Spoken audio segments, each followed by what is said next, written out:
Hello everybody, welcome back to my channel. Here we are going into tutorial number 2 of the Bejeweled Temptation. Actually kind of like this packaging compared to these. I mean, it's a little bit more classy. But packaging's packaging, it's in cardboard, so whatever. So the first look I did, I used was it Amber Allure, Coral Nectar, and the Amethyst Noir. Today, I kind of maybe want to do Midas Mystique. Maybe. Or maybe this into this. I don't know. I don't know. We'll see. Because I'm thinking, like, it'll be kind of cool to do. I think I will do that next. Like, using these three, and then these three in a tutorial pretty soon. So it's like 9 o'clock in the morning and I'm like still waking up. Been up since 5 because I couldn't sleep. But yeah, I figured I'd go ahead and do this. I had to wait for the sunrise, which was like around 8:30 here in the Netherlands, and it's already a bad hair day. But I'm gonna do this tutorial. Let me go prep my eyes. I really want to use the Midas Mystique because that gold is like a warm antique gold. Maybe going into the garnet. What is this called? Star garnet maybe, or Mystique gold. Midas Mystique into the bronzing, smoldering bronze. Like I really don't know. You know what? I have an idea. Let me go prep my eyes and we'll get into this tutorial. All right, so the eyes are prepped with the Pro Filter Eyeshadow Primer. And I think for the first shade, I am actually going to go into... Let me go into this blush, the Desert Amber, on the blush brush first. I don't know. Is this going to work? So Desert Amber. All right. All right, it's doing some. We're getting some. Desert Amber. These Italian formulations are absolutely stunning. They are just so blendable, mythical, magical. Just to have like literally a whisper of color. Because I already know the Amber Allure shade, the matte shade. Amber Aura. Wow. Wow, wow, wow. Still waking up. I'm still waking up. But I know that it's going to be used a lot for the transition, obviously. But it kind of reminds me like all her other taupe shades. But not really. Next, I am going to go in with a flat brush. Garnet, what is it? Star Garnet on the outer-ish. And I guess this is just the typical type of shimmer I'm taking, I'm guessing. Go right here. At a diagonally. Ooh. Okay.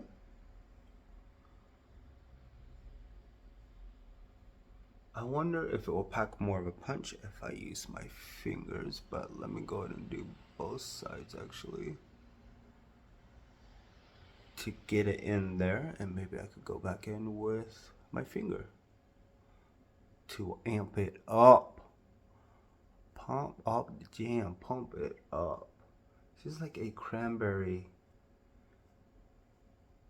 type of shade.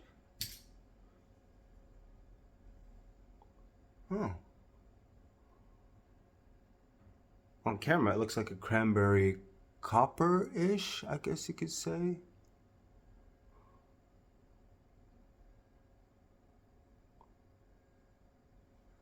All right, so that's in. Let me go in with a light fluffy brush just to really get the crease going.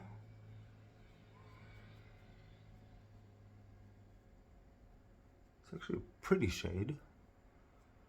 It's a little flat. Like it's nothing really amazing. But from here, I could go with Coral Nectar, or I'm gonna go with Midas Mystique for now. One moment. Back. It does it pack. You know what? Let me turn this off. It just reminds me of like the other coppers with a hint of something else in it. Anyways, for the next part, let's go in with the Midas Mystique, which is this gold. Let me make sure I'm saying this right. Midas Mystique.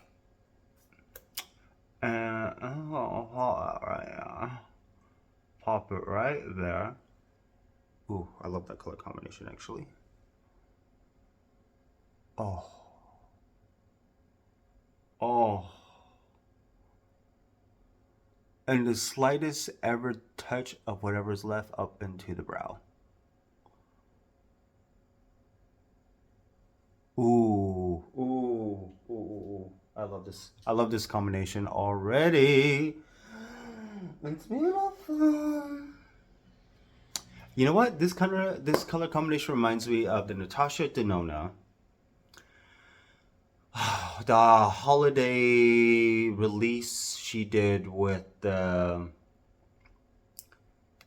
it was like her first cranberry palette. That's another thing I'm thinking of. But also the, oh my gosh, what was it? It had like that red and that gold. I actually have it still. It was one of her quins actually, 5 eyeshadow palettes, and it was like her first one, and then she did 2 of them. One was very warm and the other had that turquoise in it. You know what? One moment. All right, I'm back. So I am thinking of, gosh, I think it had, yeah, it had, I think this one in it. This type of gold is what I'm thinking of, the Midas Mystique. Obviously different formulations, probably different type of pigmentation, but the color story, oh Jesus, I am so sorry. How rude of me. There we go. Anyways, so that gold, I don't know if you can see it. Yeah, see, it just, ooh, I think this purple in here and this palette would look good with that. I mean, you can kind of tell like things kind of overlap in a way. Yeah. Yep. Why do I keep buying things when everything's starting to remind me of everything else? But anyways, here we are. And I am actually going to go in with the Coral Nectar for obviously this aspect. I just know when I pull out this palette, the Coral Nectar is going to be used a lot, and the Amethyst Noir. I think, one, this color story I was really drawn to, but 2, I really wanted Paradise Venus. So, but after looking at it compared to the Paradise Glow, I think it was, very similar in many aspects. But now I'm gonna dive into the Daring Desire, which is like the other dark brown matte in this, and create a wing. Because I actually want to see if this could build up some intensity. Okay. Off to a good start.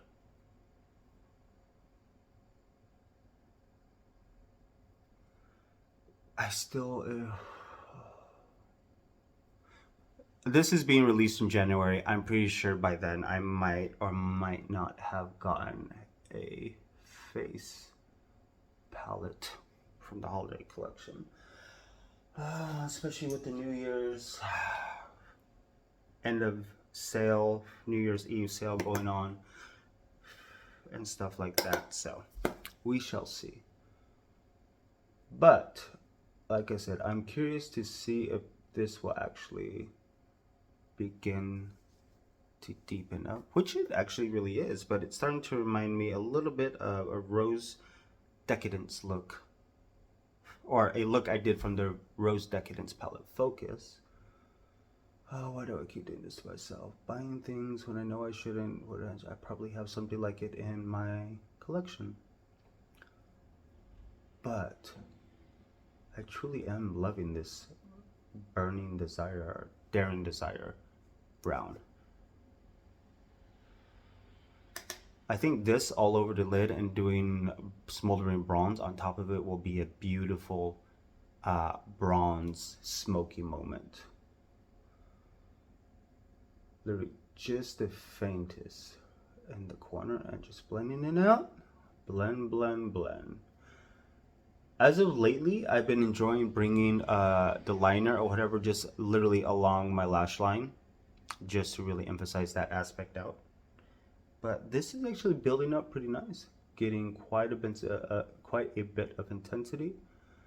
But let me go and do the other side and we will be right back. So this is where we are at. And I am not a big fan of warm. I like more cool tones. I love purples. I love blues. But I am actually liking this. I am not gonna lie. This is actually a very beautiful.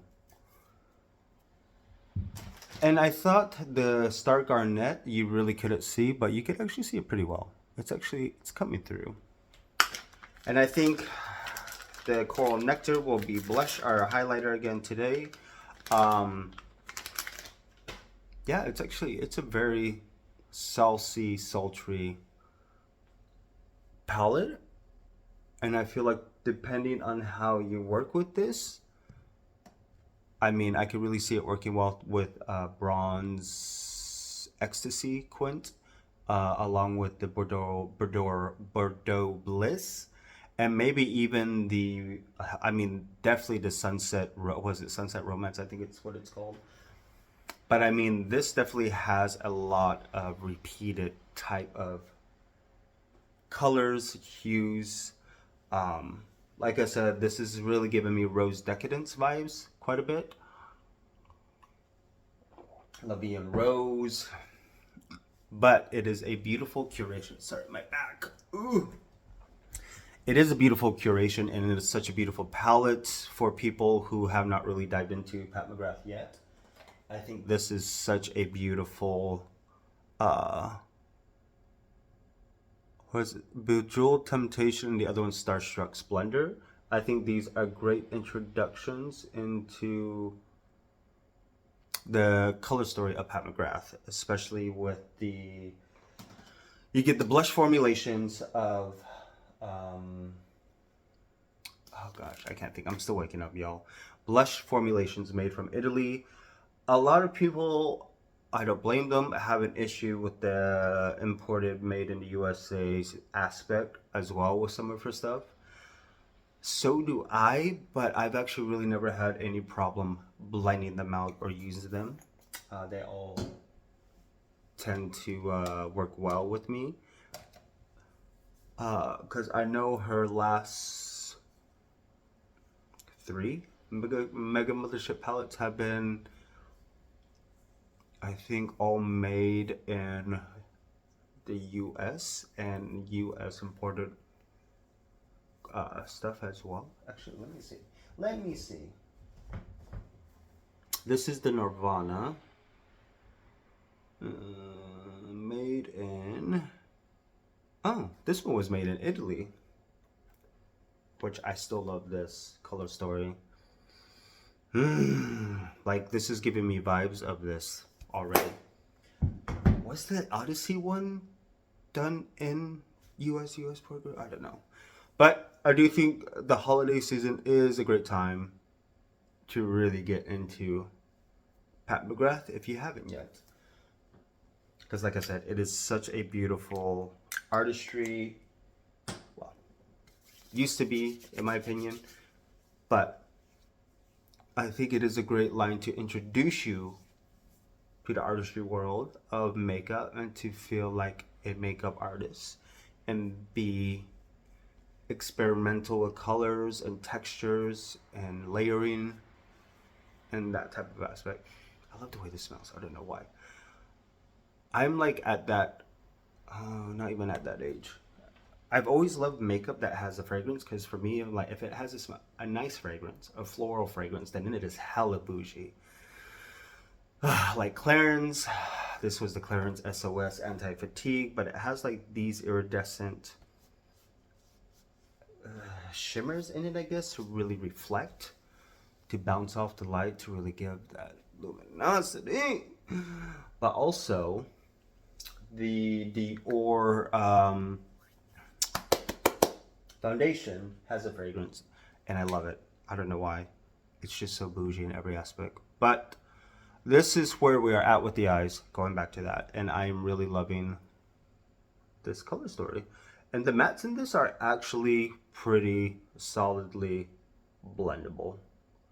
I'm actually currently having no issues with it. I'm actually very surprised that they are this pigmented. But let me go and do the rest of my face and you guys will see the final look in a moment. And I think I am going to continue using the blushes that are in here. The Paradise Glow and Amber. Oh gosh, why does Amber Lore keep coming back into my head? I don't know why. What is that? Desert Amber, Desert Amber, whatever. But let me go and do the rest of my face and you guys will see the final look in a moment. Here is the final look. It's cute. It's very cute. I like it. Highlighter is actually Divine Rose highlighter. Figured I'd bring this old school back. Does it glow for bronzer? Becca, what shade and light contour mousse? Shadow and light brow contour mousse and mocha. And blush is actually Desert Amber, which kind of shows up. It's a very flattering shade, definitely. But as far as like deeper skin tones, I feel like, I don't know. It's a peachy, I would say it's a very toned down version of the Paradise Venus. That's for sure. Yeah. Lips are Charlotte Tilbury's Supermodel with Pale Fire Nectar Opulous Gloss from Pat McGrath. But besides that, it's a one and done. We are good and golden here. So the first one was definitely more of that coral nectar shift going on with, what else did I put in there? What did I do in the Amber Aura? And the crease very blown out. And this one I actually do like the Daring Desire matte. It does deepen, definitely does deepen. It's definitely more of a warm tone brown, that's for sure. But I'm very curious about this Midnight Cherry. I feel like that would go good with, same thing all over the eyelid, and then the Garnet. Star Garnet all over that would be a really nice smoky moment as well. Yeah, Midas Mystique. I do like it. It's a very warm, like I said, a warm antique type of gold, which is very beautiful. I mean, if you did this all over the lid with the Coral Nectar on top, you're going places. But for the most part, that is the final look. As usual, go to my Instagram page to see the final edit of this look. I'm really digging this palette now. I mean, I only got it I was really drawn to the Coral Nectar, which is a beautiful shade, and the Amethyst Noir, beautiful shade. But all the other colors in here is very flattering. in every aspect, and this color story is very cohesive, so it will really help to create a full look. But yeah, this is it's cute. It's going cute so far. Digging it, loving it. So let me go take the pictures, and I'll see you guys next video.